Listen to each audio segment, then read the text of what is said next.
बड़ी political story ये थी कि कन्हैया कुमार, जो कि देशद्रोह के नारे लगा चुके हैं, यानी देश विरोधी नारे लगा चुके हैं, उसके आरोप झेल चुके हैं, वो कांग्रेस में शामिल हो रहे हैं। हम आज की बहस भी इसी मुद्दे पर करने वाले थे, लेकिन इससे पहले कि कन्हैया कुमार कांग्रेस में शामिल होते, नवजोत सिंह सिद्धू ने पार्टी पर एक बड़ा सियासी बम फोड़ दिया। कांग्रेस आलाकमान को जोर का झटका देते हुए सिद्धू ने पंजाब कांग्रेस अध्यक्ष पद से इस्तीफा यानी रेजिग्नेशन दे दिया। यानी जिस सिद्धू के लिए कांग्रेस ने अपने दिग्गज मुख्यमंत्री कैप्टन अमरिंदर सिंह को साइडलाइन नहीं किया, असम्मान भी दिया, जो उनका आरोप है, उसी सिद्धू ने कांग्रेस आला कमान की भारी और बड़ी फजीहत करा दी। कन्हैया के नाम पर जश्न से पहले कांग्रेस में सियासी मातम फैल गया। सोनिया गांधी को भेजे अपने इस्तीफे में सिद्धू ने लिखा, इंसान का पतन समझौते से होता है और मैं पंजाब के भविष्य से कभी समझौता नहीं कर सकता। सवाल है कि आखिर कांग्रेस पंजाब के भविष्य से कौन सा बड़ा समझौता कर रही है। लेकिन इसी बीच कैप्टन अमरिंदर सिंह ने भी ट्वीट किया और कहा कि मैंने तो पहले ही कह दिया था कि सिद्धू स्थिर आदमी नहीं है, यानी स्टेबल आदमी नहीं है, और ये बॉर्डर स्टेट पंजाब के लिए बिल्कुल फिट नहीं है। यानी कांग्रेस के लिए आज का दिन भारी फजीहत वाला साबित हुआ है। सवाल यह है कि आखिर कांग्रेस बार बार क्यों फंस जाती है? कंफ्यूजन का यह दौर है या कांग्रेस में एक्सपीरियंस की कमी हो गई है? आज इसी पर होगी देश की सबसे बड़ी बहस।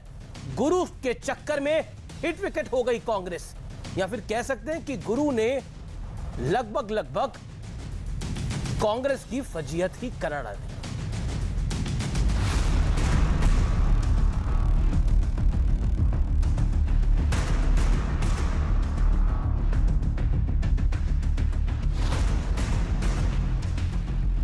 कहां तो कांग्रेस तैयारी में थी कि गाजे बाजे के साथ कन्हैया कुमार की कांग्रेस में एंट्री करवाई जाएगी, लेकिन इससे पहले ही सिद्धू ने नया सियासी बम फोड़ दिया। पंजाब कांग्रेस अध्यक्ष बनने के 72वें दिन सिद्धू ने इस पद का त्याग कर दिया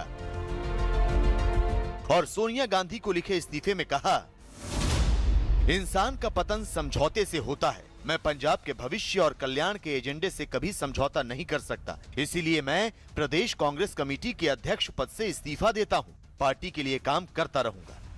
राहुल गांधी, एक छोटा सा सवाल है, नवजोत सिंह सिद्धू के इस्तीफे पर आप क्या कहना चाहते हैं? भैया, हमारा फंक्शन चल रहा है अभी। सिद्धू के इस्तीफे ने बीजेपी को जमकर चुटकी लेने का मौका दे दिया। संबित पात्रा ने ट्वीट किया, वो दो आए नहीं, एक चला गया। छा गए गुरु। स्टूडेंट्स के आने से पहले गुरु चला गया। कांग्रेस पार्टी खुद अपनी चालबाजी के चक्रव्यूह में चकनाचूर हो रही है। जिसकी नीतियां और जिसके कार्यक्रम और जिसके नेतृत्व पूरी तरह से नकारात्मकता से भरपूर रहे हैं। कांग्रेस पार्टी कुछ समझ में नहीं आ रही है, लग रहा है चूचू का मुरब्बा बन गई है।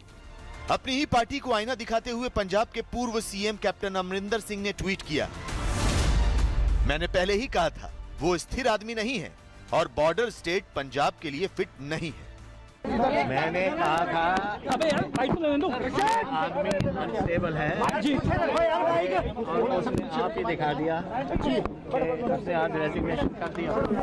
नवजोत सिंह सिद्धू एक मिसगाइडेड मिसाइल है जिहदा कोई कंट्रोल नहीं है।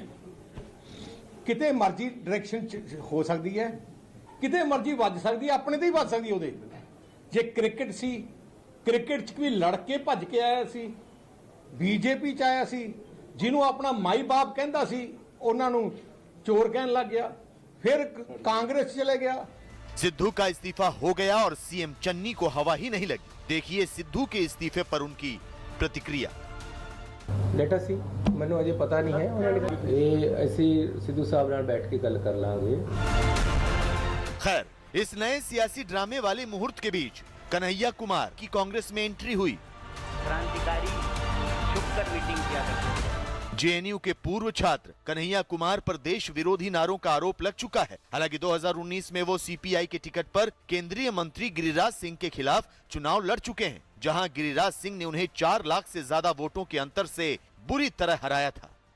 लोग अपने पूर्वजों की बरसी मनाते हैं, लेकिन कन्हैया कुमार जेएनयू में हर साल अफजल गुरु की बरसी मनाता था। भारत तेरे टुकड़े होंगे अब कांग्रेस का नारा बन चुका है। कन्हैया कुमार जैसे लोग अब राहुल गांधी के बगल में खड़े होने लग गए हैं। लेकिन आज सबसे बड़ा सवाल है कि क्या कांग्रेस अंदरूनी लड़ाई के चलते हाशिए पर जा रही है? इसी पर होगी देश की सबसे बड़ी बहस। गुरु के चक्कर में हिट विकेट कांग्रेस।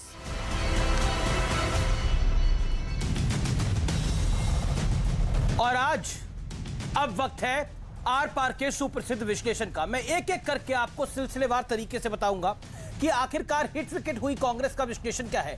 कांग्रेस की स्थिति माया मिली न राम वाली हो गई है।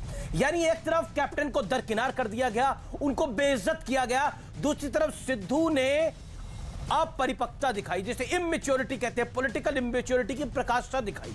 अगर कुछ गलतफहमी थी तो उसको दूर किया जा सकता था, लेकिन इस्तीफा सार्वजनिक तौर पे ट्वीट करके आला कमान की यानी कांग्रेस लीडरशिप को कहीं का नहीं छोड़ा है। जिस पंजाब में कांग्रेस जीत सकती थी उस पंजाब में कांग्रेस स्ट्रगल करेगी, ऐसा पॉलिटिकल पंडित मान रहे हैं। सिद्धू की महत्वाकांक्षा भांपने में आला कमान नाकाम रहा है। यह सवाल बड़ा होगा क्योंकि यह सब कुछ सेंटर से हुआ था। कन्हैया का जश्न सिद्धू वाले सियासी मातम में बदल गया। जिस व्यक्ति ने देश के खिलाफ नारे लगाए उसको तो कांग्रेस पार्टी शामिल कर रही थी गाजे बाजे के साथ, लेकिन जश्न मना नहीं पाई और सिद्धू वाला सियासी मातम इतना हावी हो गया कि राहुल गांधी खुद बच बचा के घूम रहे थे। यानी वो जवाब नहीं दे पा रहे थे कि आखिरकार सिद्धू ने ऐसा बम क्यों फोड़ दिया है, पॉलिटिकल बम जिसे कहते हैं। क्या पंजाब में जो कुछ हुआ वो पार्टी नेतृत्व की नाकामी है? ये बड़ा सवाल खड़ा करता है। लेकिन आज विश्लेषण नंबर 2 भी होगा और विश्लेषण नंबर 2 होगा कमजोर होती कांग्रेस का विश्लेषण। अपने ही नेताओं का रुख भांपने में नाकाम रही है कांग्रेस पार्टी। नवजोत सिंह सिद्धू और कांग्रेस के बीच में यह साफ दिखाई देता है। ये स्टेट प्रेसिडेंट थे। नवजोत सिंह सिद्धू अपने फैसलों में अस्थिर साबित हुए हैं। यानी इतनी अस्थिरता कि इतनी जल्दी इस्तीफा कैप्टन को हटवाया और खुद भी नहीं रहे। यानी कुल मिलाकर कांग्रेस का नुकसान करा, पॉलिटिकल नुकसान करा। गांधी इसको पॉलिटिकल फेस सेविंग का मौका भी नहीं मिलेगा। इसके बाद कैप्टन अमरिंदर सिंह, सिद्धू के लिए कैप्टन जैसे बड़े नेता की अनदेखी हुई। यह क्या पॉलिटिकल इमेच्योरिटी थी? कैप्टन के नेतृत्व में पंजाब में एक स्थिर कर सरकार चल रही थी जो कि 2017 में कैप्टन अमरिंदर सिंह जीत कर आए थे और बहुत अच्छी तरह से जीत कर आए थे। 2019 के लोकसभा चुनाव में भी जीत दिलवाई थी, लेकिन उन कैप्टन अमरिंदर सिंह की अनदेखी हुई और कन्हैया कुमार को पार्टी में लिया जा रहा है। सबसे पुरानी पार्टी, और अगला पॉइंट बहुत महत्वपूर्ण है, सबसे पुरानी पार्टी को कन्हैया की चेहरे की जरूरत पड़ गई। क्या कांग्रेस का वामपंथीकरण हो चुका है? यानी कांग्रेस अब एक लेफ्ट पार्टी की एक श्रृंखला बनने जा रही है। यह बड़ा पॉइंट है। कन्हैया कुमार का चेहरा चाहिए और आते ही कन्हैया कुमार ने क्या कहा कि कांग्रेस एक डूबता हुआ जहाज है। यानी जो जहाज गांधी के नेतृत्व में डूब रहा है और कन्हैया कुमार उस जहाज को संभालेंगे। जिस व्यक्ति पे देश विरोधी नारे लगाने का आरोप है, जो कहता है भारत तेरे टुकड़े होंगे इंशाअल्लाह इंशाअल्लाह, उसको कांग्रेस पार्टी जैसी विशाल पार्टी, इस देश की सबसे पुरानी पार्टी, अपना चेहरा बना देगी? क्या कन्हैया कुमार के नेतृत्व में 2024 का चुनाव कांग्रेस पार्टी लड़ने जा रही है? जिग्नेश मेवानी के नेतृत्व में लड़ने जा रही है? ये कुछ गंभीर सवाल है, ये देश की जनता जानना चाहती है। मेरे साथ बात करने के लिए आज की चर्चा में शुभराष्ट्र है। मेरे साथ आज की इस चर्चा में बीजेपी के मेंबर ऑफ पार्लियामेंट और बीजेपी के प्रवक्ता सुधांशु त्रिवेदी है। मेरे साथ आचार्य प्रमोद हैं जो कि कांग्रेस पार्टी के नेता हैं, प्रियंका गांधी के एडवाइजर भी हैं। मेरे साथ मुदित अग्रवाल है, ये भी कांग्रेस पार्टी के नेता है और उस आइडियोलॉजी को फॉलो करते हैं। आप तमाम लोगों का स्वागत है। बिना लाग लपेट के मैं आज आगे बढ़ता हूं। आचार्य जी, दिल की गहराइयों से आपसे मैं सवाल पूछता हूं। आज दिल आपका रो रहा है, दुखी है, या फिर आप कुछ नहीं कह सकते? 3 ऑप्शंस आपके सामने हैं।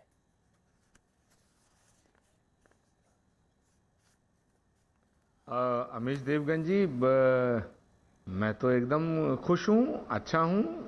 देश हमारा देश आगे बढ़ रहा है, कांग्रेस पार्टी आगे बढ़ रही है, कांग्रेस पार्टी के अंदर लोग आ रहे हैं, तो इसमें दुखी होने की कौन सी बात है? जहां तक सवाल है नेताओं का जाना, नेताओं का आना, तो एक बात जान लो, राजनीति में दाव लगाए जाते हैं। दाव, जब दाव लगता है तो कभी कभी दाव उल्टा पड़ जाता है, कभी कभी दाव सीधा पड़ जाता है। जब दाव उल्टा पड़ जाता है तो नुकसान होता है, जब दाव सीधा पड़ जाता है तो फायदा होता है। लेकिन दाव लगाना थोड़े ही छोड़ा जाता है। कल तक अमरिंदर ये सिंह सिद्धू वाले मुख्यमंत्री थे, दाव वो के नहीं बारे में है। आप क्या कहना चाहते हैं? ये सिद्धू वाले दाव के बारे में आप क्या कहना चाहते हैं? कल तक भाई नवजोत सिंह सिद्धू ने दाव लगाया तो मुख्यमंत्री की कुर्सी को पलट दिया। अब उनको पता नहीं क्या हुआ, ये तो वही बता सकते हैं कि वो कांग्रेस के प्रदेश अध्यक्ष के पद से इस्तीफा दे दिया। लेकिन अब तो सिद्धू कांग्रेस जी की ने इस्तीफा कांग्रेस दे दिया, को ही लेकिन पलट दिया उन्होंने ना। भी कहा कि मैं कांग्रेस में हूं। कल तक उन्होंने कैप्टन की कुर्सी को पलट दिया था, आज तो कांग्रेस को ही पलट दिया। आप भी मेरे कार्यक्रम में कह रहे थे, गांधी आपने ही मेरे कार्यक्रम में कहा था कि जिसको कांग्रेस पसंद नहीं है वो कांग्रेस छोड़ के चला जाए। लेकिन देखिए यहां तो सिद्धू ही छोड़ के जा रहे हैं। अमीश, जब तक गांधी फैमिली सलामत है कांग्रेस को कोई नहीं पलट सकता। लेकिन अब तो कन्हैया आ गया। कांग्रेस की शक्ति है। आचार्य जी अब तो कन्हैया आ गए। कन्हैया कह रहे हैं कि कांग्रेस एक डूबता हुआ जहाज है। मतलब गांधी जिस जहाज को नहीं आप पार लगा सकते उसको मैं लगाऊंगा पार। कन्हैया अभी बालक हैं राजनीति में, अभी कन्हैया आए हैं, उनका स्वागत है। अभी उनको निखरने दो, उनको जवान होने दो, उनको परिपक्व। राहुल गांधी उसको पार्टी में लेके आ रहे हैं। केसी वेणुगोपाल जैसे वरिष्ठ नेता, रणदीप सिंह सुरजेवाला जैसे वरिष्ठ नेता उनकी प्रेस कॉन्फ्रेंस करा रहे हैं। वो बालक कहां है? अरे तो जब घर वो में तो कोई ऐसा नई लग रहा था बहू कि आती है, कांग्रेस के उसका स्वागत 2024 होता के है। चेहरे ना हो जाए। बड़े बुजुर्ग उसको आशीर्वाद देते हैं, उसको ब्लेस करते हैं, सारे लोग मिलकर नाचते गाते हैं, खुशी मनाते हैं। कन्हैया कुमार आए हैं, उनका नाम ही कन्हैया है। अब कन्हैया आए हैं, नई रोशनी लाए हैं। काम कन्हैया आपको वाला क्या नहीं है प्रॉब्लम ना। काम तो आपको भी पता कैसा काम है, नाम से क्या होता है। कैसा काम है जरा बताओ। अब देखिए नाम वो क्या बताओ कर ना, रहे थे कैसा जेएनयू काम के है? अंदर। वो तो आप अफजल डर की क्यों बर्सी रहे हैं? बनाते हैं। देखिए, कांग्रेस पार्टी देशभक्ति का समंदर है। यहां जो आता है देशभक्त हो जाता है। कल क्या कर रहा था, कल किसने क्या किया, उनके अतीत में क्या है। अगर कन्हैया कुमार को देश के खिलाफ नारे लगाए कन्हैया कुमार, तो उनको तो कोर्ट ने अभी जमानत दी है। कोर्ट ने फैसला कहां किया, कोर्ट ने कहां माना उनको देशद्रोही। ठीक है, कन्हैया कुमार को कोर्ट ने नहीं मानती लेकिन है, तो ऐसे व्यक्ति को पार्टी में लेने की आवश्यकता क्या थी? दिक्कत क्या आपको? तो 2024 में इसको चेहरा बना देंगे क्या? जमानत तो दी है, लेकिन जमानत देते हुए क्या कहा था? ये एक संकीर्ण बीमारी है जिसे समाज में फैलने से रोकना पड़ेगा। लेकिन कांग्रेस ने उस बीमारी को अपने घर में ले लिया है। सुनिए, देशभक्ति का सर्टिफिकेट कांग्रेस को नहीं चाहिए। कांग्रेस वो पार्टी है जिसने देश के लिए कुर्बानियां दी हैं। बिल्कुल ही नहीं चाहिए। कांग्रेस से बड़ी देशभक्त पार्टी कोई नहीं है। और सुनिए, जो रहीम उत्तम प्रकृति का करी सकत कुसंग, चंदन विश्व व्यापत नहीं लपटे रहत भुजंग। कांग्रेस पार्टी के अंदर तो अगर कोई छोटा मोटा इधर उधर का दाएं बाएं गड़बड़ करके भी आदमी आया, मुझे तो वो देखिए, चंदन का वृक्ष है, भुजंग लिपटे रहे, सांप लिपटे रहे, कोई फर्क नहीं पड़ता। लेकिन मुझे आपकी तो एक ही बात याद आती है आचार्य जी। 4 दिन पहले आप मेरे कार्यक्रम में थे और आपने बिल्कुल मंत्रमुग्ध होकर बोला था कि राहुल गांधी दूल्हा, इस बारात में जिसको आना है आ जाए। लेकिन बाराती आपने कन्हैया और मेवानी जैसे बुला लिए। बाराती आपने कन्हैया और मेवानी जैसे बुला लिए। अब बताइए, जिस बारात में ही कन्हैया कुमार और मेवानी होंगे, उस बारात का हाल क्या होगा? अरे अमीश देवगन जी, सत्य सनातन धर्म तो अनूठा है हमारा। तो हमारी तो आप सनातन धर्म को काहे बीच में लेके आ रहे हैं इसके अंदर? भगवान भोलेनाथ की बारात में सुनिए, भूत भी, प्रेत भी, जिन्नात भी। अच्छा, तो भूत प्रेत है ये कन्हैया? औगड़ भी, भंगड़ी भी, नशेड़ी भी सब आते हैं। भोलेनाथ की बारात है। और राहुल गांधी जी जो हैं भारतीय राजनीति के एक ऐसे शिव हैं जो जहर भी पी करके अपने गले पे रोक लेते हैं। और जहर उनको किसी ने दिया थोड़ी है। अगर ये मेवानी और कन्हैया जो जहर है, ये जहर किसी ने दिया थोड़ी है पीने के लिए। खुद ब खुद कांग्रेस अगर पी ले और बोले हम भोले शंकर बन जाएंगे, तो ऐसा नहीं होता है ना। सुधांशु त्रिवेदी, महादेव की बात हो रही है, बारात की बात हो रही है। लेकिन मुझे तो ये ध्यान आ रहा है, ये पितृपक्ष के दिन चल रहे हैं, यानी श्राद्ध जिन्हें बोला जाता है, श्राद्ध चले रहे हैं। ऐसा कहते हैं इसमें कोई नया काम करते नहीं है। कोई नया काम करते हैं तो वो उल्टा पड़ जाता है। मुझे लगता है कि शायद कहानी कुछ ऐसी तो नहीं है। लेकिन सुधांशु जी, जवाब। बड़ा मुस्कुरा रहे हैं आप भी। देखिए, पितृ पक्ष में पितृ विसर्जन भी किया जाता है, पूर्वजों को श्राद्ध दी जाती है। तो जितने भी कांग्रेस के बचे कुचे पुण्य कर्म थे, उसका पूरा श्राद्ध हो, पिंडदान आज इन्होंने कर दिया। ये बात मैं राजनीतिक यथार्थ पे कह रहा हूं। इंदिरा जी के जमाने तक से लेकर नरसिम्हा राव तक कम्युनिस्टों का यूज किया कांग्रेस, और राहुल गांधी और प्रियंका सोनिया गांधी जी के जमाने तक आते आते यूज होने लगे। पहले खामखा में जेएनयू में जाके भारत तेरे टुकड़े होंगे के साथ खड़े हो गए।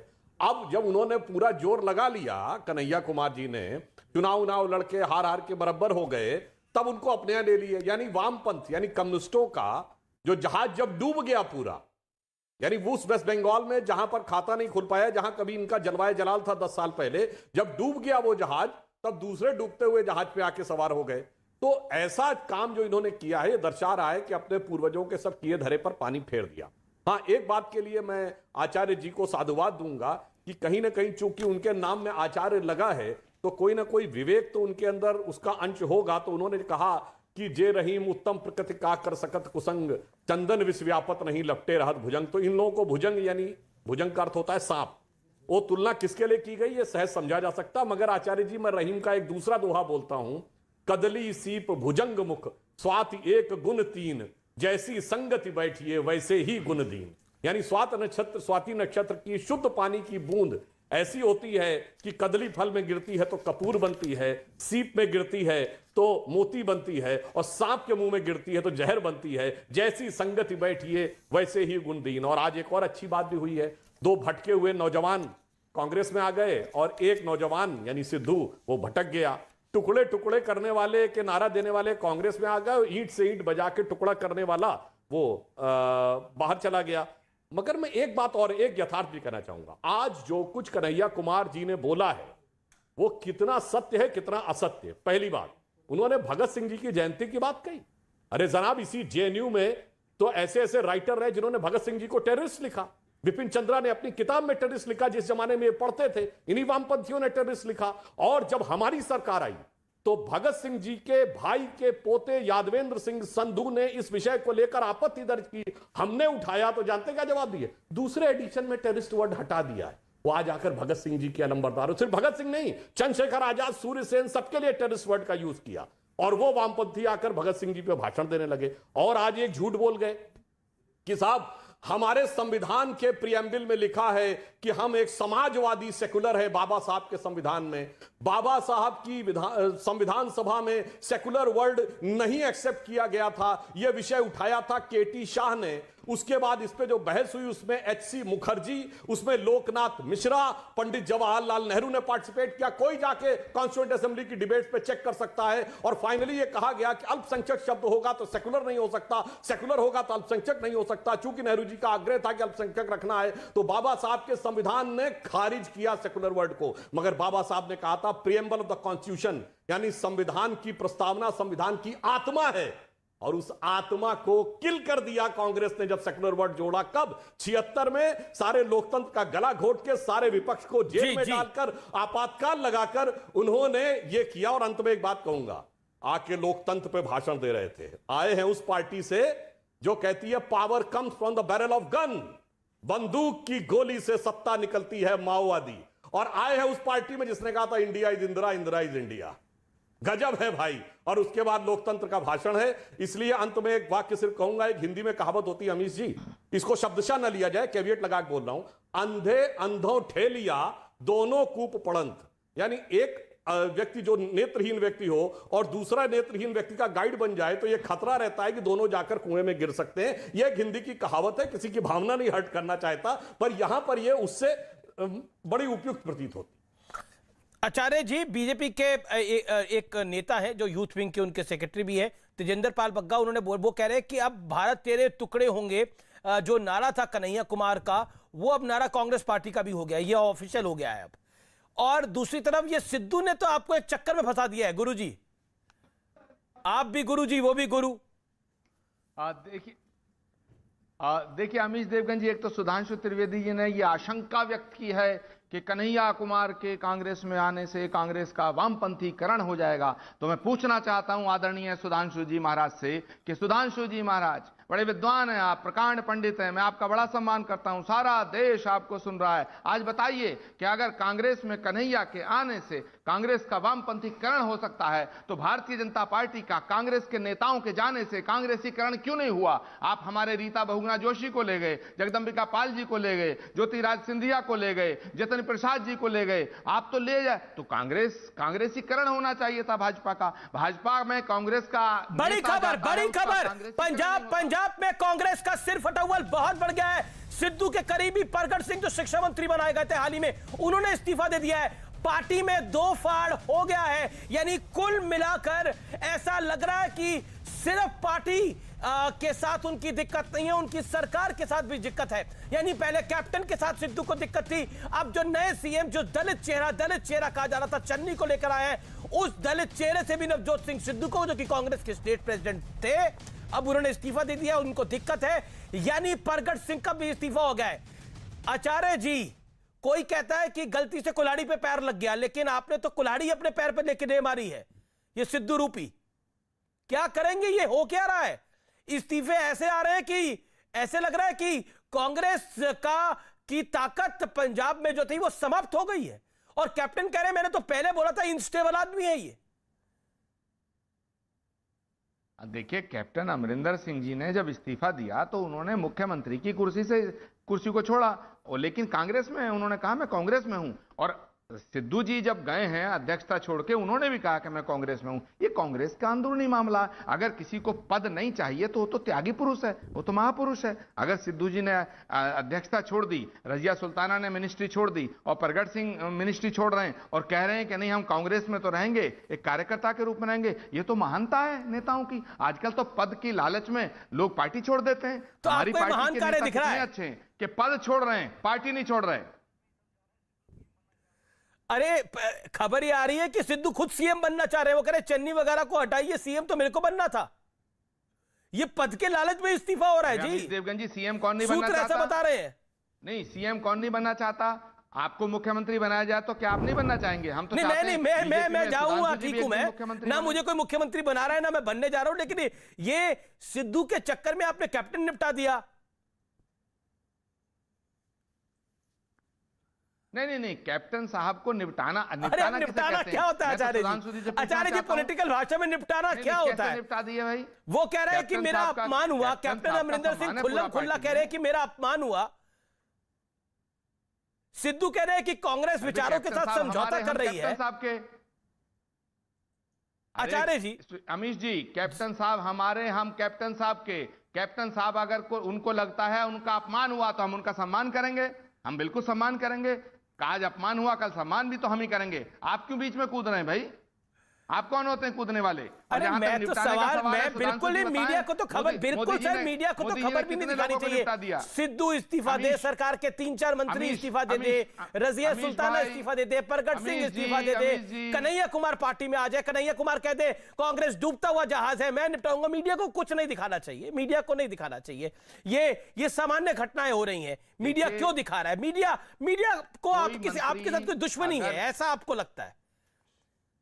अमीश देवगन जी, किसी मंत्री के इस्तीफा देने से सरकार नहीं गिरती है, किसी मंत्री के इस्तीफा देने से पार्टी संकट में नहीं आती है। और जहां तक निपटाने का ताल्लुक है, अरे भाई मोदी जी ने तो केशुभाई पटेल को निपटाया, आडवाणी जी को निपटाया, मुरली मनोहर जोशी को निपटाया, वो तो राजनाथ सिंह को भी निपटाना चाहते थे, योगी आदित्यनाथ जी को निपटाना चाहते थे। निपटाने पे मत आइए, हमने कैप्टन साहब को नहीं निपटाया। कांग्रेस पार्टी ने कैप्टन साहब का सम्मान किया है और हमेशा कांग्रेस पार्टी में बड़ा सम्मान करे। ओके, सुधांशु जवाब, फिर मैं मुदित अग्रवाल और शुभराष्ट्र जी के पास भी जाता हूं।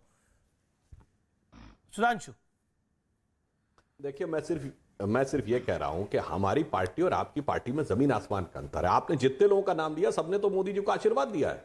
आडवाणी जी ने विधिवत आशीर्वाद दिया था, डॉक्टर जोशी ने आशीर्वाद दिया था, इवन 2007 का चुनाव जीतने के बाद मोदी जी ने केशुभाई पटेल जी का भी आशीर्वाद दिया था। और जहां तक आप अन्य की बात कर रहे हैं, भाई राजनाथ सिंह जी ने तो उस समय अध्यक्ष के रूप में अहम भूमिका निभाई थी प्रधानमंत्री पद को उम्मीदवार बनाने के लिए। तो अगर आप देखिए, हमारे यहां तो सब मिलके चलते हैं और किसी प्रकार का कोई समस्या नहीं रहती। हमारे यहाँ एक स्टेटमेंट बताइए, अगर किसी ने कभी कुछ ऐसी बात कही हो। हाँ, योगी जी भी बाल बचे हैं, योगी जी को निपटाने की तैयारी थी। अरे जनाब सुनिए तो, अरे आप तो बातें नहीं समझ पाते हैं। ये आप अपने चश्मे से देख रहे हैं। सुनिए, जाकी रही भावना जैसी, प्रभु मूरत देखी तिन तैसी।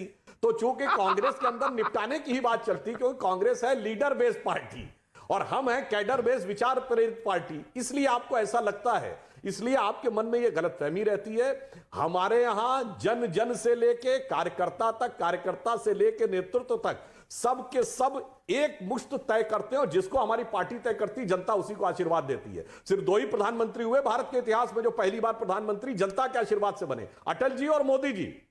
आप क्या जितने प्रधानमंत्री हुए परिस्थितियों के आशीर्वाद से बने, चाहे नेहरू जी हो या इंदिरा जी हो। मैं राजीव गांधी जी, नरसिम्हा राव और मनमोहन सिंह की बात नहीं कर रहा हूं। मुदित अग्रवाल का मैं रुक करता हूं, काफी देर से इंतजार करें। मुदित जी, मैं आचार्य जी आपको मौका दूंगा, सुब्राष्ट्र जी भी इंतजार करिए। मुदित जी, एक बिहार में एक शब्द बड़ा प्रचलित है, वो है थेथरई। ये जो कांग्रेस की पंजाब में भी थेथरई हो रही है, दिल्ली में भी थेथरई हो रही है, इसके ऊपर आप क्या कहना चाहते हैं? देखिए, इसमें मैं दो तीन चीजें कहना चाहता हूं। मैंने अमित जी आपकी बात भी बड़ी ध्यान से सुनी और बीजेपी के प्रवक्ता की भी सुनी। जब आप कहते हैं अमरिंदर सिंह जी को कांग्रेस ने चेंज किया और दूसरा चीफ मिनिस्टर लाए, तो वहां तो अमरिंदर सिंह की हमने फजीयत की। रूपानी जी का क्या किया बीजेपी ने, इसका भी जवाब दे दीजिए। तीरथ सिंह रावत जी का क्या किया बीजेपी ने, इसका भी जवाब दे दीजिए, जिनको उत्तराखंड के चीफ मिनिस्टरशिप से हटाया था।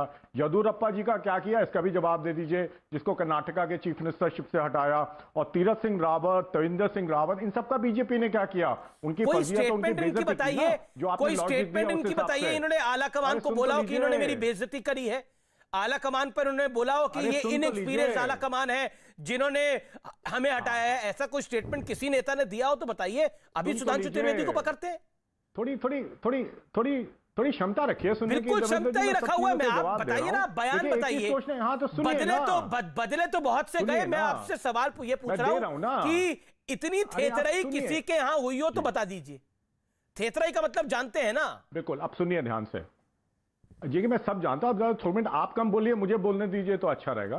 देखिए, सुधांशु त्रिवेदी अभी इतना बता रहे थे कि बीजेपी में सबकी समान होता है, कोई लड़ाई झगड़ा नहीं होता। वो ये भूल गए, कीर्ति आजाद को पार्टी से धक्के में के बाहर निकाल दिया, शत्रुघ्न सिन्हा जी को पार्टी से धक्के ने के बाहर निकाल दिया, अडवाणी जी, मुरली मनोहर जी की इतनी बेइज्जती की कि वो अपना बेचारे चुप होकर बैठ गए। जहां ऐसा हालात होते हैं पार्टी में, राजनाथ सिंह जी को किनारे कर दिया, नितिन गडकरी जी बेचारे कभी कभी बोलते हैं, उनको अपनी जगह दिखाई दे दी जाती है। तो भैया, ये जो एमएलए हैं, रूपानी जी हैं, इनकी हिम्मत है मोदी जी और अमित शाह जी के सामने बोले। अमित शाह जी तड़ी पार थे, तो वो तो वैसे डरते हैं। बीजेपी में आजकल डर का माहौल है। तो आप इन सब नेताओं से प्राइवेट में बात कीजिए ना, सुधांशु जी से भी पूछ लीजिए प्राइवेट में क्या बोलेंगे मोदी जी और अमित शाह जी के बारे में, ये भी सोचने की जरूरत है। तो देखिए, बीजेपी में अगर चुप्पी है वो तो डर की वजह से है। कांग्रेस में लोकतंत्र है, इंटरनल लोकतंत्र है। ये इंटरनल लोकतंत्र इतना जबरदस्त फैला हुआ है कि कुछ कहने की बात नहीं। सुधांशु जवाब दे रहे हैं।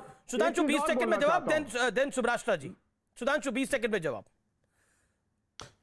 देखिए, हमारे और इनके में बेसिक अंतर जानते क्या है? इनके यहां नारा लगता है फला नेता का जिंदाबाद। हमारे यहां कार्यकर्ता से लेके प्रधानमंत्री नरेंद्र मोदी जी तक एक ही नारा लगाते हैं, भारत माता की जय। बस यही अंतर है हमारी सोच और इनकी सोच में। और दूसरी बात, इन्होंने ये बोला कि फला की हिम्मत है कि नहीं। इनकी हिम्मत, इसका मतलब इनके यहां जानते क्या लग रहा है? ये तो अपने अपने मनोभाव से बोल रहे हैं ना। इनके यहां हिम्मत पड़ गई बोलने की।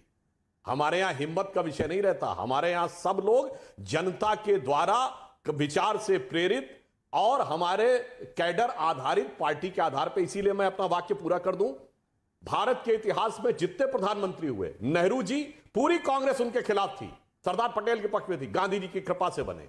इंदिरा जी इंडिकेट सिंडिकेट की लड़ाई में गूंगी गुड़िया का खिताब लेकर आई।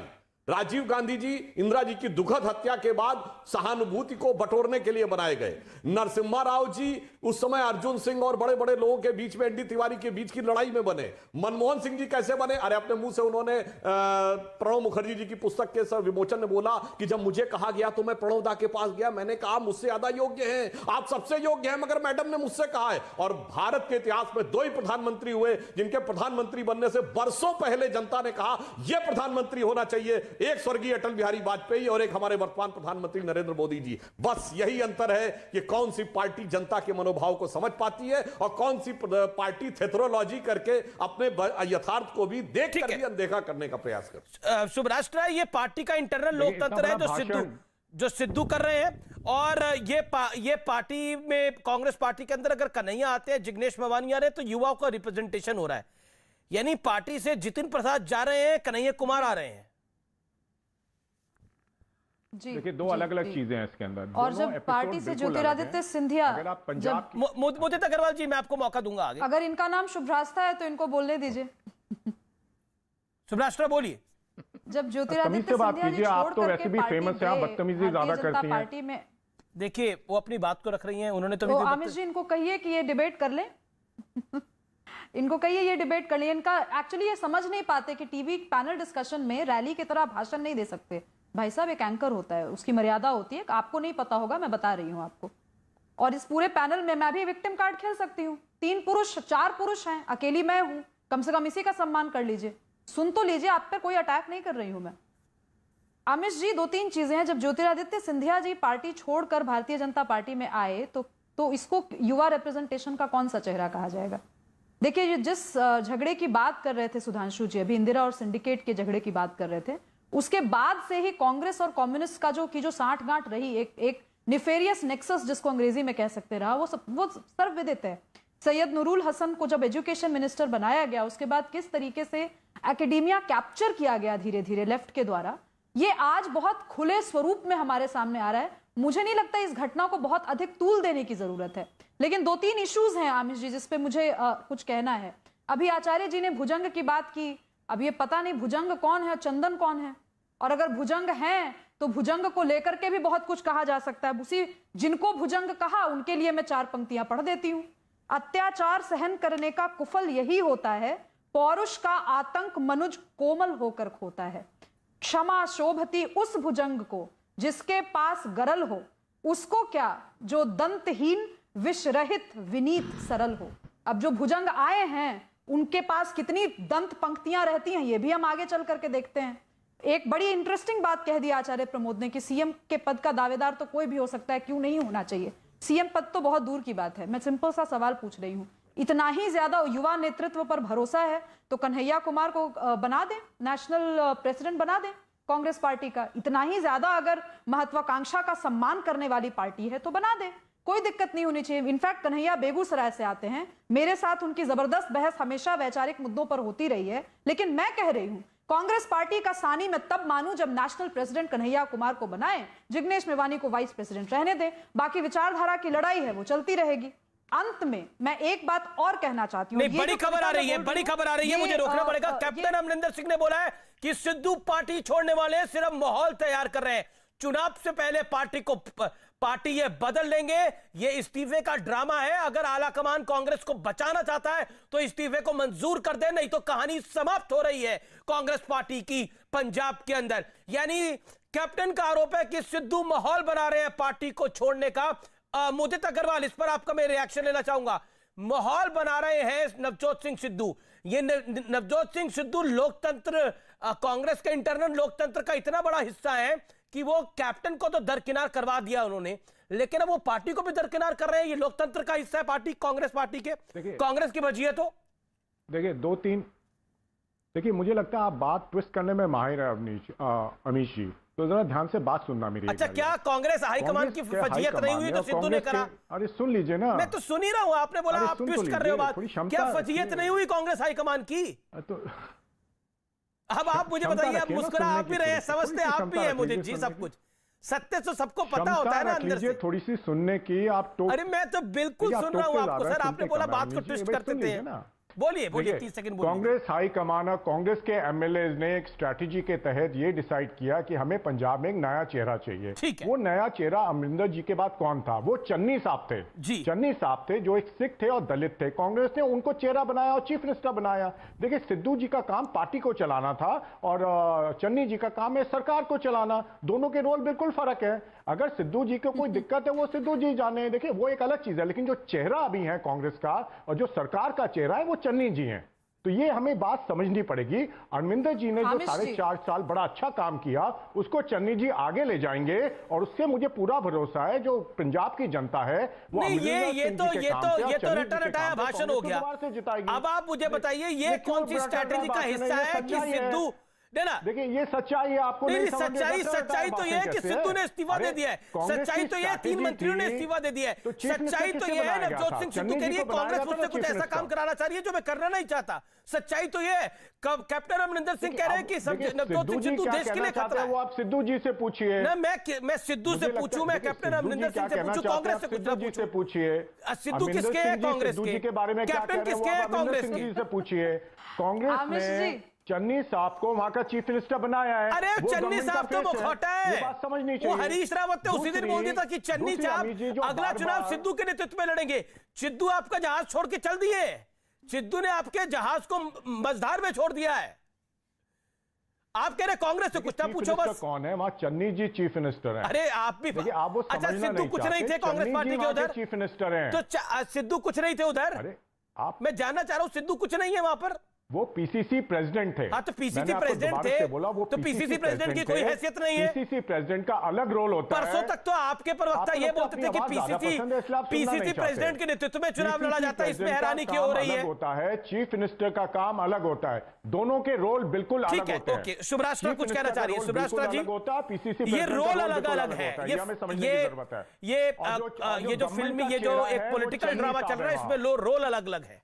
देश को पता नहीं है ना ये बात, ये नई बात बता रहे हैं जी। बट ये क्या रोल है? नहीं जी, ये बिल्कुल बिल्कुल ये रोल इतना अलग अलग है आमिष जी कि जब भारत में अलग अलग देशों से रिप्रेजेंटेटिव्स आते थे मिलने के लिए, तो प्राइम मिनिस्टर के रहते हुए सोनिया गांधी जी बैठ करके डायरेक्ट वार्तालाप करती थी। आप पोजीशनिंग देखिए उस समय के पिक्चर्स निकाल के देख लीजिए। तो ये जो कंफ्यूजन है कांग्रेस पार्टी में कि कॉन्स्टिट्यूशनली सरकार को कैसे चलाया जाए और देश की जनता को कैसे समझाया जाए, ये कंफ्यूजन हमेशा से क्रिएट करके इन लोगों ने रखा है। आज ये कह रहे हैं कि सिद्धू जी तो अब तो सिद्धू जी से बात कर लीजिए डायरेक्टली। भाई सिद्धू जी से हम बात क्यों करें? आप जब प्रवक्ता है कांग्रेस के, आप आए हैं, आपसे डायरेक्ट सवाल पूछा जा रहा है। आप ये नहीं कह सकते कि उनका रोल कुछ और था। वो रोल कुछ और था तो जो कैप्टन साहब ने कहा कि वो रोल उनका पाकिस्तान से जुड़ता था, क्या वो रोल था? चन्नी जी कह रहे हैं कि मुझे जानकारी नहीं है कि कांग्रेस जो हमारे पीसीसी के प्रेसिडेंट है वो पार्टी छोड़कर जा रहे हैं। प्रवक्ता कह रहे हैं वो अलग मामला है। कंफ्यूजन क्यों है भाई? क्या आप लोग अपने घर को एक ऑर्डर आज तक बड़ा लंबा भाषण दिया गया, परिवार पर भाषण दिया गया। नहीं मुदित जी मैंने बात खत्म नहीं किया, बदतमीजी मत कीजिए। मैंने बात अभी खत्म नहीं की है अपनी। आज जो दो नेता आए पार्टी में ज्वाइन किया, उन्होंने बड़ा लंबा भाषण दिया, परिवार को लेकर भाषण दिया, परिवार पर भाषण दिया कि परिवार को साथ लेकर चलना चाहिए। परिवार पर पूरी सिखाई आपको मिली भी है बदतमीजी करने की। कांग्रेस पार्टी तो बहुत बड़ी परिवार है ना। आपके परिवार में भाई भतीजे का क्या रोल है, माँ बेटे का क्या रोल है, क्लियर कर दीजिए ना। मुदित जी मैं आपसे तमीज का सर्टिफिकेट नहीं लूंगी भाई साहब। आप होंगे अपने पार्टी में नेता, यहाँ पर बताओ आपकी तमीज तो मैंने वो यूट्यूब वीडियो में देख रखी है जहां टीवी पे गाली दे रही थी। मुदित जी सुभाष जी आप क्या भूल रही हैं? आपने वो वीडियो देखा आपका खुद का पर्सनल होते हैं, जिसमें आप गंदी गालियां दे रही हैं यूट्यूब पे, इसी मंच पे मेरे साथ। आपने देखा वो? तो मुझे नहीं, आप मुझे तमीज मत सिखाइए मुदित जी। खुद आपने तमीज फोन सीखिए किया था पहले। क्या मुझे? आपने आपने फोन दी किया थी था क्या यूट्यूब मुदित पे जी? वीडियो है आपका गाली मुदित देते जी हुए। आप लोगों के साथ समस्या पे ये वीडियो है आपका गाली कि देते आप हुए। लोगों को मेरी पर्सनालिटी से देख लीजिए। दिक्कत है, ये तो सर्वविदित है। लेकिन इसी पर्सनालिटी के कितनी साथ बहस डिसऑनेस्ट करने है हर रोज आप लोग चले आते हैं। आप बीजेपी और संघ को बिलोंग करते हैं, यहाँ लेखिका लिखा हुआ है। आपको मालूम कम से कम होगा, अपनी ट्रू आइडेंटिटी तो बताइए लोगों को। एक सेकंड, बीजेपी और संघ को बिलोंग करती हैं। आपने ये क्यों नहीं लिखा नीचे? आप लेखिका क्यों लिख रहे हैं नीचे? अनपढ़ प्रवक्ताओं को बुलाने के पहले आप लेखिका क्यों लिख रहे हैं नीचे? अच्छा मुदित अग्रवाल आपने मुझसे सवाल पूछा, मेरी जानकारी में नहीं है ये किसी पद पर है बीजेपी और आरएसएस की। अभी भी तो ये जानी मानी लेखिका है, she is a writer, columnist. मुझे नहीं पता, अगर जिस दिन इनका पता जाएगा मैं पद लिख दूंगा। पढ़ाई जा रही है आमिष जी, आपको नहीं पता है बीजेपी और संघ की है, एक किताब लिखी है the last battle of Saraighat. अरे सुनिए मुदित जी, तो बताइए कोलंबिया यूनिवर्सिटी बीजेपी और संघ को बिलोंग करते हैं। यूनिवर्सिटी में देखिए आपने मेरे अंदर लिखा कांग्रेस नेता, आचार्य साहब कांग्रेस नेता है, इनकी भी तो सच्चाई बताइए लोगों को। तमीज का भाषण दे रहे हैं सबको, खुद तमीज। अच्छा एक बात बताइए मुदित जी सच्चाई बिल्कुल सच्चाई बतानी चाहिए। एक सेकंड शुभराष्ट्र रुक जाइए। शुभराष्ट्र मुदित जी सही आपने बोला, सच्चाई बतानी चाहिए। एक सेकंड मैं आपको शुभराष्ट्र मौका दे रहा हूं, मैं शुभराष्ट्र आपको आगे मौका दूंगा। एक सेकंड, मैं सार्वजनिक रूप, एक सेकंड शुभराष्ट्र मैं आपको आगे मौका दूंगा। मुदित जी आपने सही बोला, सच्चाई बतानी चाहिए। कांग्रेस को भी सच्चाई बतानी चाहिए सिद्धू के बारे में। कांग्रेस को भी सच्चाई बतानी चाहिए कि एक चुनी हुई सरकार का जो हश्र हो रहा है पंजाब के अंदर, वो पंजाब की जनता क्यों भुगते। वो किसी भी प्रदेश की जनता क्यों भुगते, वो सच्चाई बतानी चाहिए। सच्चाई बतानी चाहिए कि कन्हैया कुमार जैसे व्यक्ति को पार्टी में लेकर कांग्रेस पार्टी क्या साबित कर रही है। सच्चाई बतानी चाहिए कांग्रेस पार्टी को, मोदित अग्रवाल जी जरूर बतानी चाहिए। ये देश की जनता जानना चाहती है। कांग्रेस पार्टी को साल दर साल दशकों तक इस देश ने पलक पावड़े में बिठा के रखा है। चुनाव में हार जीत होती है, लेकिन कन्हैया कुमार को पार्टी में लेके क्या साबित करना चाहती है कांग्रेस पार्टी? वो कन्हैया कुमार आज कांग्रेस पार्टी के दफ्तर में बैठ के कांग्रेस की जबरदस्त वजीयत करता है और कोई नेता कुछ बोल नहीं पाता। इस देश की सबसे पुरानी पार्टी को दिमक लग गई है क्या? वो कहता है कांग्रेस डूबता हुआ जहाज है। गांधी परिवार कांग्रेस को डूबने से नहीं बचा सकता, कन्हैया कुमार बचाएगा जो अपनी सीट नहीं बचा पाया। कितने वोटों से वो व्यक्ति हार गया अपनी सीट पर, कन्हैया कुमार बचाएगा कांग्रेस पार्टी को। कांग्रेस के इतने वर्कर नहीं कांग्रेस पार्टी को बचा सकते, इतने वरिष्ठ नेता, इतने बड़े नेता, इतने स्टूडेंट विंग के नेता कांग्रेस को नहीं बचा सकते। कन्हैया कुमार बचाएगा। एक एक कार्यकर्ता के दिल में घुस के पूछिए, मोदित अग्रवाल अपने दिल में भी घुस के पूछिए, क्या कांग्रेस पार्टी को कन्हैया कुमार की आवश्यकता है? क्या कांग्रेस पार्टी को नवजोत सिंह सिद्धू की आवश्यकता है, जो कांग्रेस को बीट मझधार में छोड़ के, फजीयत में हल्का शब्द बोल रहा हूं, थेतराई में लाइट वर्ड में बोल रहा हूं, लेकिन पॉलिटिकल टर्मोइल करके गया है आपके लिए पंजाब के अंदर? पूछिए, सच्चाई वो सामने आनी चाहिए मोदित अग्रवाल जी। सुभराष्ट्र को टारगेट करना आसान है आपके लिए, लेकिन सच्चाई कांग्रेस के सामने आनी बहुत जरूरी है। उसने मोदित अग्रवाल जी पर समस्या को समझिए। भरी दोपहरी में आंखें बंद करने से अंधेरा नहीं होता। बोलिए मोदित जी, अब आप। गिरबान में जाके देखने की जरूरत है। आपको भी बीजेपी के प्रवक्ता की तरह बिहेव नहीं करना चाहिए, एक इंडिपेंडेंट पत्रकार की तरह बिहेव करना चाहिए। आप सुभाष जी को यहां लाए हैं जो बीजेपी और आरएसएस को बिलोंग करती हैं। सुभराष्ट्र पे डिबेट है क्या? इतनी महत्वपूर्ण है सुभराष्ट्र आपके लिए? सच्चाई तो फिर आपको लगता है सुभराष्ट्र इतनी महत्वपूर्ण है आपके लिए कि सुभराष्ट्र को भी पार्टी में ले लीजिए? वो बीजेपी जब कन्हैया कुमार को ले रहे हैं तो नहीं, आप लिखिए ना। आपने देखिए मोदी जी और उनकी पिछलग्गू प्रेस में कन्हैया कुमार के झूठे वीडियो सर्कुलेट किए थे। सुभराष्ट्र के बारे में भी बताइए। आप कौन सा बिजनेस चलाते हैं, इसके बारे में कोई लिखेगा आपके लिए टेलीविजन स्क्रीन पे? आप जो परिचय चाहते हैं अरे वही बाबा, आप परिचय बीजेपी देंगे। और आरएसएस सोनिया की है, गांधी नीचे जिस दिन लिखा होना तख्ता लेकर चाहिए। घूमने आप लगेंगी श्रोताओं को कि मैं गुमराह कर इटली रहे से हैं। हूं आप और ये मैं लिखे अर्ध इटालियन श्रोताओं को हूं। गुमराह उस कर दिन रहे हैं। उस दिन मेरी आप श्रोताओं को गुमराह कर रहे हैं। ये एक स्ट्रैटेजी के एक और तहत इस्तीफा। होता है। ये एक और इस्तीफा पंजाब के अंदर। महासचिव ढींगरा का इस्तीफा। सिद्धू के घर इस समय बड़ी कैबिनेट मीटिंग चल रही है। कांग्रेस, पंजाब कांग्रेस के अंदर तूफान मचा हुआ है। सुभराष्ट्र, आप अपनी बात को 30 सेकंड कंप्लीट करिए, देन सुधांशु त्रिवेदी। सुभराष्ट्र जी 30 सेकंड। आमिष जी, मैं कांग्रेस पार्टी के प्रवक्ताओं से एक निवेदन करना चाहती हूं कि डिबेट में आने के पहले पूछ लें, अगर शुभ्रास्था नाम का शब्द दिखे तो कृपया डिबेट में ना आए। मैं इनके व्यूज से मुझे लेजिटिमेसी नहीं मिलती। इन लोगों को बहुत समस्या है मेरे लेखिका होने से। मेरी किताब आज कोलंबिया यूनिवर्सिटी में बतौर रेफरेंस पढ़ाई जा रही है। मैं ये बात इसलिए कह रही हूं क्योंकि उन्होंने मेरे लेखिका होने पे सवाल उठाया। आज आप नाम टाइप कीजिए, करीब 50 आर्टिकल्स विभिन्न मीडिया हाउसेस के लिए लिखे हैं। मोदित अग्रवाल, मैं आपसे बात नहीं कर रही। तो जवाब दीजिए। आप बीजेपी आमिष देवकर जी के शो से दर्शकों से मुखातिब हूं। जवाब दीजिए। बोलेंगी नहीं? देखिए, बोल तो रही हैं आपने, अपने टाइम पे बोला। क्यों बोलूंगी मैं? मुझे जिसको वोट देना है मैं दूंगी। मैं किसी नेता के कहने से अपनी राजनीति उजागर नहीं करूंगी। शर्म आती है आपको? आप होते कौन है मुझसे पूछने वाले? आप ही की पार्टी ने राइट टू वोट दिया है ना। झूठ क्यों बोलते हैं? बहुत ही निजी मामला है वो। ठीक है, मुझे लगता है it is getting too personal. I think Modit Agarwal, आप व्यूअर्स का भी टाइम बर्बाद करना चाहते हैं। आपको लग रहा है कि यही सब करेंगे तो ये सिद्धू वाली खबर जो है वो थोड़ी दब जाएगी। ये कन्हैया कुमार को जो हमने पार्टी में लिया, ये मामला भी दब जाएगा। देखिए, मुझे लगता है कि शुभराष्ट्र का विषय नहीं है मेरा। मैं सुधांशु जी का मुझे रुक करना पड़ेगा। देखिए, you are spoiling the debate now. This is not done. I think this is enough. I think आपने एक पॉइंट को रेज करा और उसका जवाब आपको बाकायदा तरीके से मिला। ओके, सुधांशु जी को लेके आइए। BJP member of parliament on screen and Acharya ji on screen. You made your point. Okay Acharya, Sudhanshu 40 seconds make your point. आप काफी देर से हाथ खड़ा कर रहे हैं, लेकिन बड़ा सियासी संग्राम है। इस्तीफे पे इस्तीफा हो रहा है पंजाब में।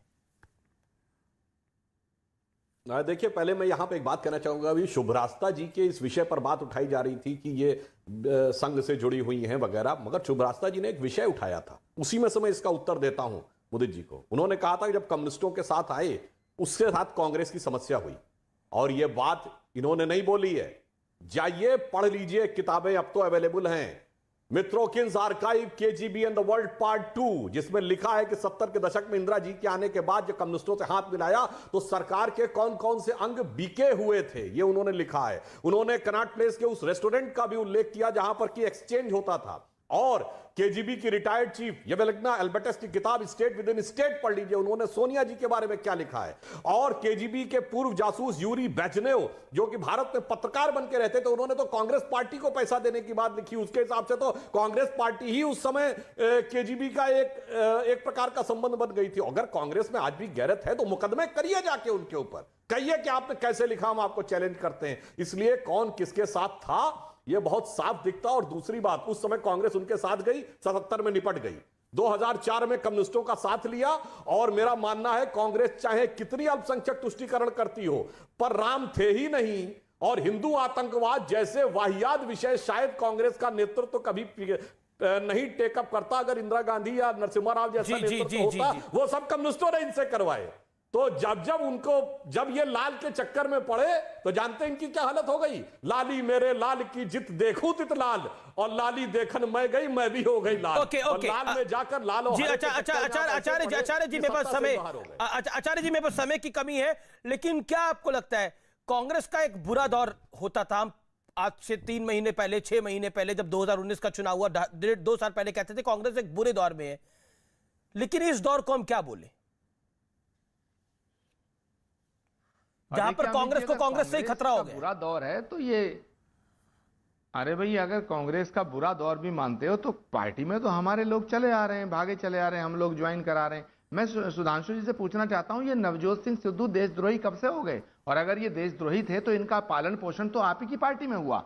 दूसरी बात, कन्हैया कुमार अगर देशद्रोही हैं तो आपने उन्हें जेल से बाहर क्यों नहीं दिया? तीसरी बात, शुभरास्ता जी, अगर आपका आरएसएस से संबंध है तो इतना क्यों घबरा रही हैं आप? कह देती है या कह देती नहीं है, आप क्यों बेचारे मोदी अग्रवाल से झगड़ा इतना करें? 4-5 मिनट हम लोगों का भी कहाँ दिया?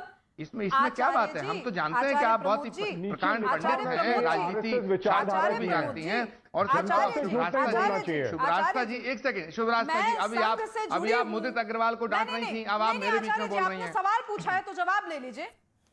नहीं, मैं जवाब दे रही हूं आपको। आपने कहा कि मुझे दिक्कत क्यों है। मैं भाई, आपके नेता, आला नेता कहते हैं संघ में महिलाओं की जगह नहीं है। आप लोग क्लियर कर लीजिए ना कि क्या संघ में महिलाओं की जगह है। ब्रेक के लिए मैं रुक रहा हूं, मुझे ब्रेक के लिए रुकना पड़ेगा। आप देखते रहिए आर पार।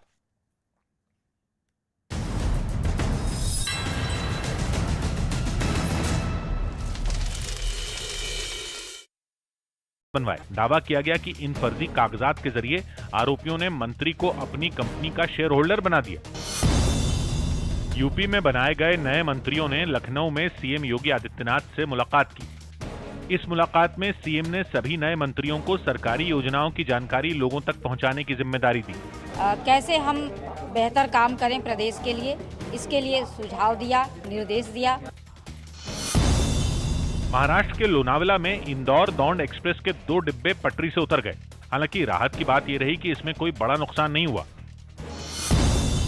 यूपी एटीएस ने जबरन धर्म परिवर्तन करवाने के इल्जाम में महाराष्ट्र के नासिक से 3 आरोपियों को पकड़ लिया। दावा किया गया कि इनमें एक आरोपी को इस काम के लिए विदेशों से 20 करोड़ का फंड भी मिला। इस मामले के सामने आने के बाद बीजेपी ने महाराष्ट्र सरकार पर सवाल उठाए।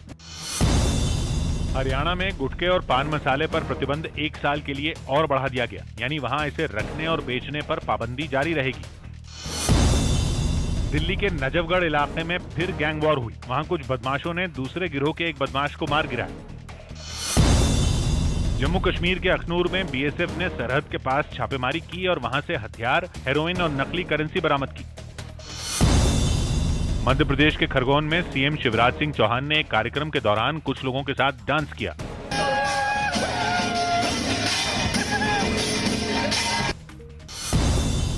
मुंबई के आरे कॉलोनी इलाके में फिर एक तेंदुए ने बच्चे पर हमला कर दिया।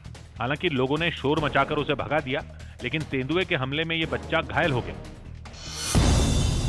दिल्ली के सीएम अरविंद केजरीवाल समेत कई नेताओं ने विधानसभा में शहीद भगत सिंह को उनकी जयंती पर श्रद्धांजलि दी। उनके बताए हुए रास्ते पे आज हम सब लोग चलने की कोशिश कर रहे हैं। दिल्ली सरकार। मुंबई के पास ठाणे में एक तेल के टैंकर ने कुछ गाड़ियों को टक्कर मार दी, जिससे 3 लोग घायल हो गए। दिल्ली के जामिया नगर इलाके में मुस्लिम समुदाय की मदद से एक मंदिर तोड़े जाने से बच गया। बताया गया कि इलाके के कुछ बिल्डरों की नजर मंदिर और उसके आसपास की जमीन पर थी, जो उसे तुड़वाना चाहते थे, लेकिन वहां रहने वाले मुस्लिम समुदाय के लोगों ने हिंदू परिवारों के साथ मिलकर इसके खिलाफ पहले एमसीडी और फिर दिल्ली हाईकोर्ट का दरवाजा खटखटाया, जिसके बाद कोर्ट ने इस मंदिर की सुरक्षा के निर्देश दिए। इस इलाके की बड़ी एक अच्छी बात ये रही है कि हम सब एक मिक्स परिवार की तरह रहे हैं, चाहे हिंदू हो चाहे मुसलमान। कोर्ट के फैसले के बाद इलाके के हिंदू परिवार काफी खुश दिखाई दिए। मंदिर जो है दोबारा से खुले और हमारे श्रद्धालु इसमें जाने पर दोबारा से आना जाना शुरू करें। नीतीश सरकार में मंत्री और जेडीयू नेता विजेंद्र यादव ने विशेष राज्य के दर्जे पर बड़ा बयान दिया और ऐलान किया कि अब बिहार सरकार केंद्र से विशेष राज्य के दर्जे की मांग नहीं करेगी। विशेष राज्य का दर्जा का मांग करते करते हम लोगों ने कमेटी भी गठन हुआ, उसने भी रिपोर्ट दिया, लेकिन इसके बाद भी कोई नतीजा नहीं निकला। तब कितनी मांग की जाए। जेडीयू नेता का ये बयान सामने आते ही विरोधियों ने सीएम नीतीश कुमार पर हमले तेज कर दिए। ये सिर्फ विशेष राज्य के दर्जे पर पलटी नहीं मारेंगे, आप लिख के रख लीजिए, 15 दिन के अंदर ये जातीय जनगणना के मुद्दे पर भी पलटी मारेंगे। लेकिन सरकार में शामिल बीजेपी ने मंत्री विजेंद्र यादव के इस बयान पर सधी हुई प्रतिक्रिया दी।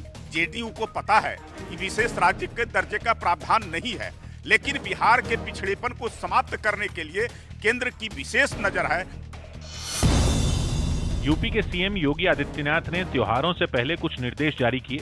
इसमें रामलीला को खुले मैदान में ही करवाने की अनुमति दी गई। इसके अलावा रामलीला समितियों से कोरोना के नियमों का भी पालन करने को कहा गया।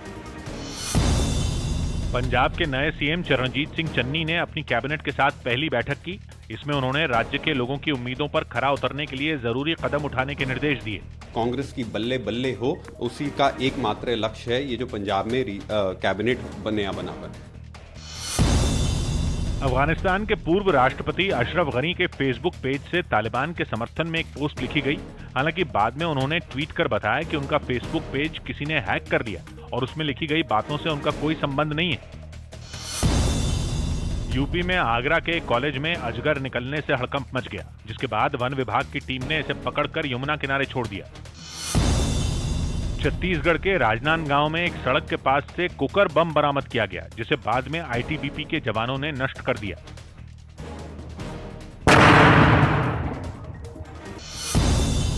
बीजेपी अध्यक्ष जेपी नड्डा ने पार्टी के महिला मोर्चा की बैठक में दिल्ली से ऑनलाइन हिस्सा लिया। हमारे संस्कार में महिलाओं का स्थान सबसे पहले आता है। भारतीय किसान यूनियन के भानु गुट ने किसानों के भारत बंद को गलत ठहराया और उनके आंदोलन की तुलना तालिबान से कर दी।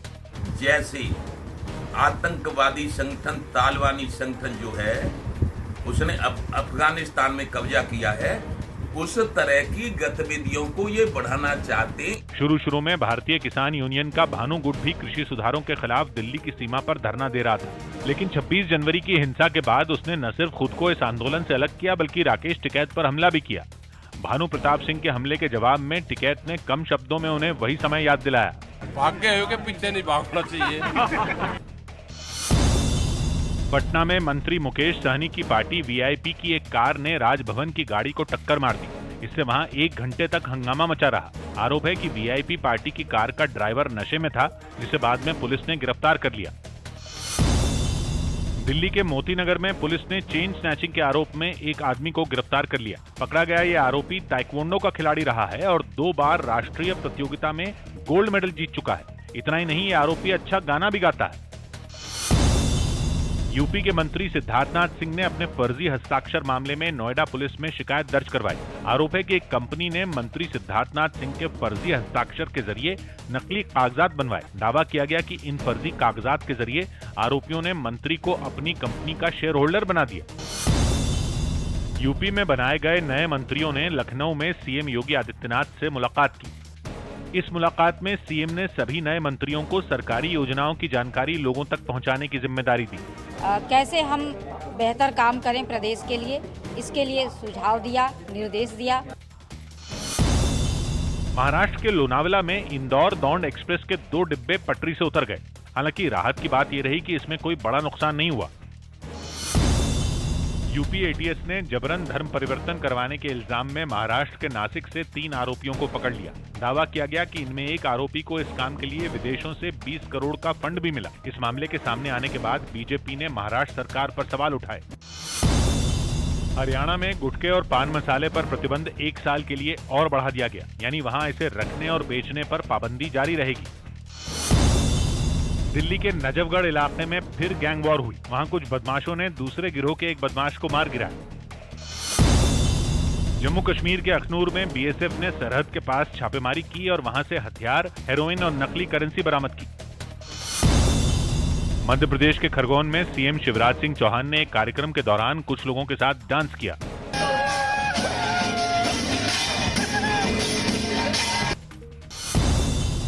मुंबई के आरे कॉलोनी इलाके में फिर एक तेंदुए ने बच्चे पर हमला कर दिया। हालांकि लोगों ने शोर मचाकर उसे भगा दिया, लेकिन तेंदुए के हमले में यह बच्चा घायल हो गया। दिल्ली के सीएम अरविंद केजरीवाल समेत कई नेताओं ने विधानसभा में शहीद भगत सिंह को उनकी जयंती पर श्रद्धांजलि दी। उनके बताए हुए रास्ते पे आज हम सब लोग चलने की कोशिश कर रहे हैं। दिल्ली सरकार। मुंबई के पास ठाणे में एक तेल के टैंकर ने कुछ गाड़ियों को टक्कर मार दी, जिससे 3 लोग घायल हो गए। दिल्ली के जामिया नगर इलाके में मुस्लिम समुदाय की मदद से एक मंदिर तोड़े जाने से बच गया। बताया गया कि इलाके के कुछ बिल्डरों की नजर मंदिर और उसके आसपास की जमीन पर थी, जो उसे तुड़वाना चाहते थे, लेकिन वहां रहने वाले मुस्लिम समुदाय के लोगों ने हिंदू परिवारों के साथ मिलकर इसके खिलाफ पहले एमसीडी और फिर दिल्ली हाईकोर्ट का दरवाजा खटखटाया, जिसके बाद कोर्ट ने इस मंदिर की सुरक्षा के निर्देश दिए। इस इलाके की बड़ी एक अच्छी बात ये रही है कि हम सब एक मिक्स परिवार की तरह रहे हैं, चाहे हिंदू हो चाहे मुसलमान। कोर्ट के फैसले के बाद इलाके के हिंदू परिवार काफी खुश दिखाई दिए। मंदिर जो है दोबारा से खुले और हमारे श्रद्धालु उसमें जाने का दोबारा से आना जाना शुरू करें। नीतीश सरकार में मंत्री और जेडीयू नेता विजेंद्र यादव ने विशेष राज्य के दर्जे पर बड़ा बयान दिया और ऐलान किया कि अब बिहार सरकार केंद्र से विशेष राज्य के दर्जे की मांग नहीं करेगी। विशेष राज्य का दर्जा का मांग करते करते हम लोगों ने कमेटी भी गठन हुआ, उसने भी रिपोर्ट दिया, लेकिन इसके बाद भी कोई नतीजा नहीं निकला। तब कितनी मांग की जाए। जेडीयू नेता का ये बयान सामने आते ही विरोधियों ने सीएम नीतीश कुमार पर हमले तेज कर दिए। ये सिर्फ विशेष राज्य के दर्जे पर पलटी नहीं मारेंगे, आप लिख के रख लीजिए, 15 दिन के अंदर ये जातीय जनगणना के मुद्दे पर भी पलटी मारेंगे। लेकिन सरकार में शामिल बीजेपी ने मंत्री विजेंद्र यादव के इस बयान पर सधी हुई प्रतिक्रिया दी। जेडीयू को पता है कि विशेष राज्य के दर्जे का प्रावधान नहीं है, लेकिन बिहार के पिछड़ेपन को समाप्त करने के लिए केंद्र की विशेष नजर है। यूपी के सीएम योगी आदित्यनाथ ने त्योहारों से पहले कुछ निर्देश जारी किए। इसमें रामलीला को खुले मैदान में ही करवाने की अनुमति दी गई। इसके अलावा रामलीला समितियों से कोरोना के नियमों का भी पालन करने को कहा गया। पंजाब के नए सीएम चरणजीत सिंह चन्नी ने अपनी कैबिनेट के साथ पहली बैठक की। इसमें उन्होंने राज्य के लोगों की उम्मीदों। Welcome back. आप देख रहे हैं देश की सबसे लोकप्रिय डिबेट आर पार, और अब आर पार में वक्त है कंक्लूजन का, यानी निष्कर्ष का। और आज की चर्चा का निष्कर्ष यही है कि कांग्रेस पार्टी एक बुरे दौर से गुजर रही है, लेकिन क्या कांग्रेस पार्टी इस बुरे दौर से निकलना नहीं चाहती? क्या कांग्रेस पार्टी को पॉलिटिकल मोतियाबिंद हो गया है? यह सवाल किसी पत्रकार का नहीं है, यह सवाल किसी विरोधी दल का नहीं है, यह सवाल कांग्रेस के अंदर से ही कांग्रेस के नेता उठा रहे हैं। लेफ्ट के एक उस नेता को शामिल कर लेना जो कि देश के खिलाफ नारे लगाता है, क्या यह पॉलिटिकल मोतियाबिंद नहीं है? नवजोत सिंह सिद्धू को पंजाब कांग्रेस की कमान दे देना, अमरिंदर सिंह को दरकिनार कर देना, क्या यह पॉलिटिकल मोतियाबिंद नहीं है? जन्नत की हकीकत सबको मालूम है, लेकिन क्या बोला जाए। नमस्कार।